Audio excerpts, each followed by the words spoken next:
Mukhang malungkot po ha. Mukhang malungkot ba? Ang mga fans dyan ng mga taga-barangay, no? After you watch this guys, hindi na kayo malulungkot, no?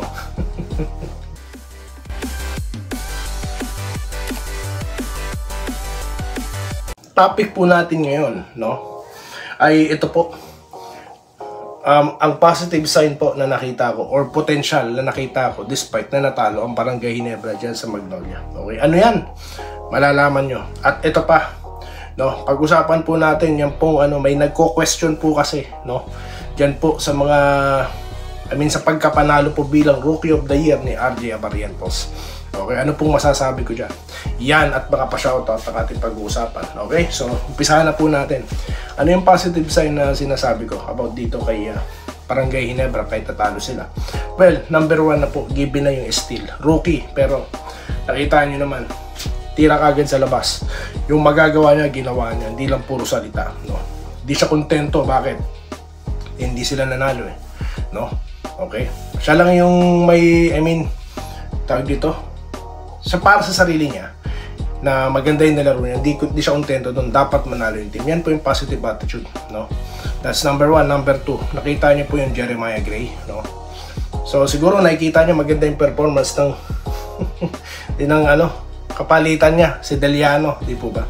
So siguro pinatunayan niya sa fans at sa management na I'm Gray, no? Ako yung ginawa niyo, no? Hindi kayo magsisisi. So pag ako niyang bola, 4-point shot. Pag ako niyang bola, 3-point shot. Tsaka, gumagawa po ng paraan para pumuntos. So, yan po, no? Positive sign po sa akin yan.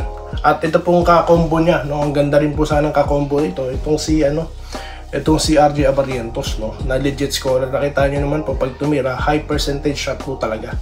Kaya nagtataka po ako, bakit off the bench pa rin siya hanggang ngayon? Di po ba? So maganda po sana, no? Ito, nagtataka lang ako hindi ako nangingialam kay Coach Tim Con ha. I just wondering. Okay? Kasi po kung pagsasabayin mo yung tatlo na yan guys, no? Tawag dito, yung spark ang kailangan kasi, hindi po yung pagkahawak ng bola, hesitate, pasa, wala na po eh, no? Lalo na kapag nagwa 1-on-1 ka, tapos maglolopos ka, babalibag mo lang yung bolang ganun. Pangit, dun po talaga, no, mostly natataluin ko po kapag ganung klase pa rin po ng play yung i-execute, no. Pero nakita niyo po yun, one of the glimpse po, no, na pinakita sa ilang sequence, ilang plays ng Ginebra. Nakikita ko pong positive sign yan. Pag sabayin mo yung tatlo, first 5 mo na kagad. Nandiyan pala si Aguilar, no, kahit limited minutes, maganda rin po ang pagkuha kay Torres eh. Bagay na bagay sa Barangay, no. Tapos si Holt, di ba? Si Holt gawin ng yan.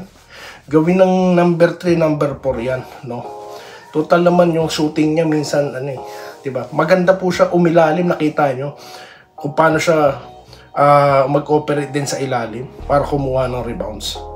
Yan po, no. Yan lang ang sa tingin ko, no. Okay? Yan ang positive sign po na napansin ko. Alright, dito naman po tayo sa sunod na content natin. Topic natin, yung mga nagko-question po, no? Ano po bang question? Okay? Nagko-question kasi may question, no? Tungkol po sa Rookie of the Year award na ito ni Abarrientos, no? Okay? Alam nyo, nag-against lang ako dun sa, may mga naglabas ng mga sources daw, mananalo si ganyan, ito, ganyan, no? Sinalsal ng mga, ng mga tawag dito, mga pages na hindi naman dapat pinapansin yun, no? Kasi awarding po pinag-uusapan eh, no? Maglabas ka ng mga ganyan per sources. Sino ba yung sources na yan, no? Makaka-apekto po yan. Okay? Yan lang sa tingin ko. Awarding yan eh. So ngayon, ang kino-question, no, para fair naman po tayo, is ito pong anong dahilan sa pagko-question nila. So pinanood ko itong sila Homer Saison, itong si Snow Badwa, no? Pinanood ko, no? Pinakinggan ko sila. May punto naman, guys, no? In fairness talaga may punto, no? Okay, kino-question nila yung percentage, okay? Kung kasi nga sa category daw na scoring, no? Okay? Statistics. Panalo siya sa tawag dito sa player voting, no? Si daw 'yon, no? Panalo daw si Berfield daw, okay? Correct me if I'm wrong na lang guys, pero yun ang pagkakarinig ko sa usapan nila kanina. Then tapos ang natalo lang talaga si sa media votes, di po ba? Dahil nga po zero nga ba? So yun po yung nangyari. media votes po nagpanalo. Kaya may binanggit siyang na sinuggest, mag media votes na lang katulad po nangyayari sa NBA, no? So, makes sense, may punto naman po talaga. Bakit ka pa maglalagay ng statistical, no? Na points, performance, tapos yung player votes, no? Kung sa media matatalo ka, may punto po doon, no? Kaya naintindihan ko po 'yun. Kaya siguro sasama po ako sa panawagan na media votes na lang para wala na pong question. Ganyan lang po kasimple, no? Everybody happy, no? Okay? Kasi ang media naman po, no, kahit papaano po nagbe-base sila sa tawag dito, syempre sa laro din yan, nagbe-base din sila, tapos sa pulso po ng tao, no? Kasi sila po yung media, sila yung madalas sa nakakasagupay, usap yung mga tao, di po ba? Nakakasalamuha, ayan. So, yun lang po yung masasabi ko dyan, no? Okay. May sense naman po actually yung usapan doon, no? Okay. Patungkol po dyan sa Barrientos Rookie of the Year, no? So, yun lang po, no? Masabi ni Doy TV. Pero naman po tayo dito. Hindi porket tayo po humahanga sa barangay kaya Barrientos, no?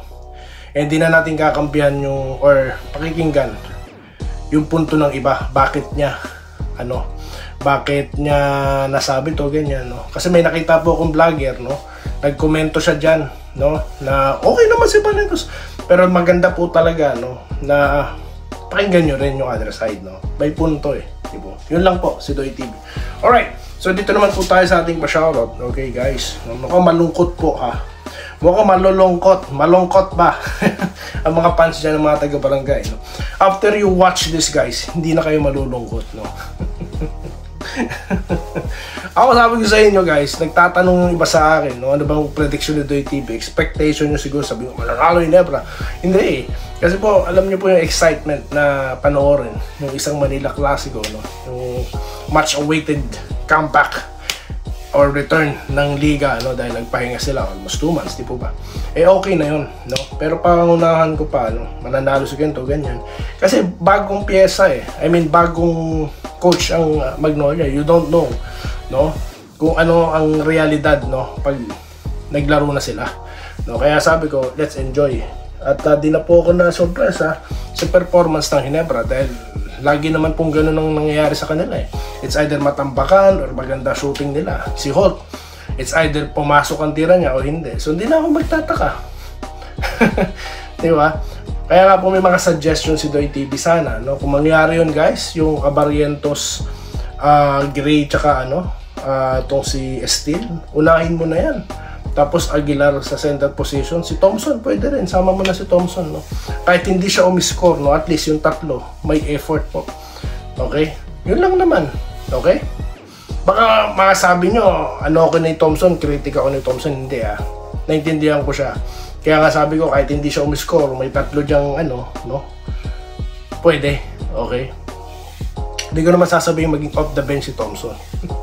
Yamang din lamang, puro guard po ang Ginebra, no? Mag small ball lineup. Yan lang. Okay, Joseph Pineda, good PM, Idol Doy, present po. Congrats, RJ Barrientos, bounce back daw po.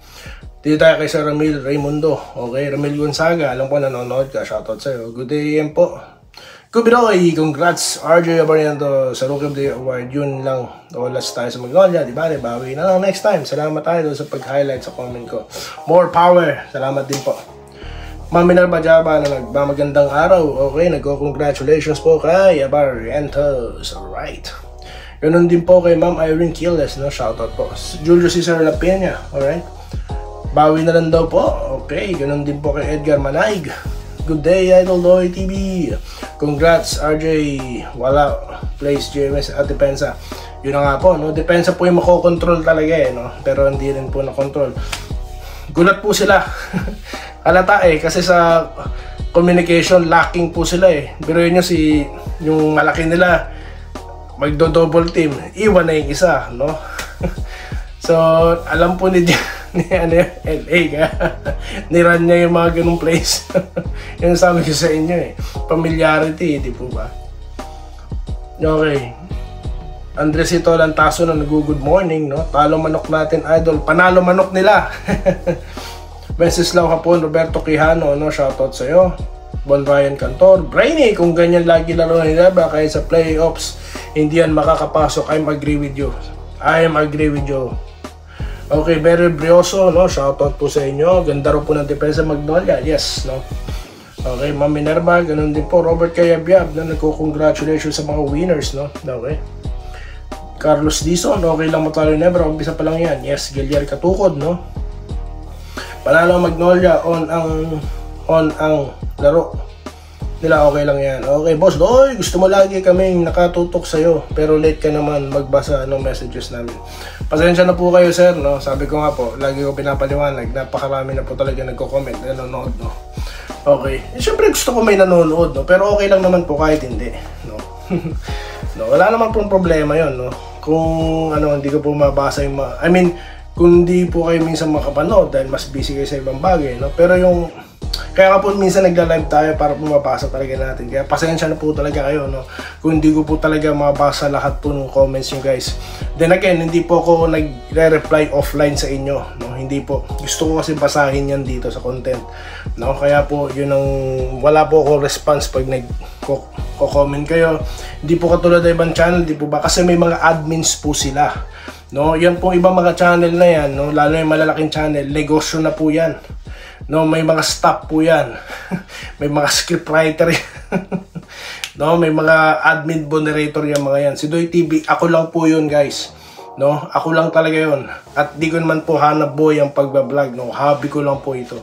No, ang katunayan niyan, yung isa nga pong natin, viewer natin, nagulat ako, in-approach niya ako habang nasa trabaho ako.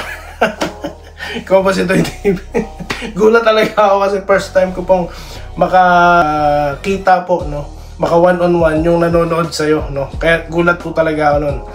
No? He caught me off guard. Sabi tuloy ng customer ko, sino siya? Hindi ko masabi. So yun lamang po, guys, no? Ang aking, kasi ayoko naman sabihin, viewer ko, para naman ang no? Para naman, sikat ka na. No? Sikat ka na, ayoko naman mga ganon, no?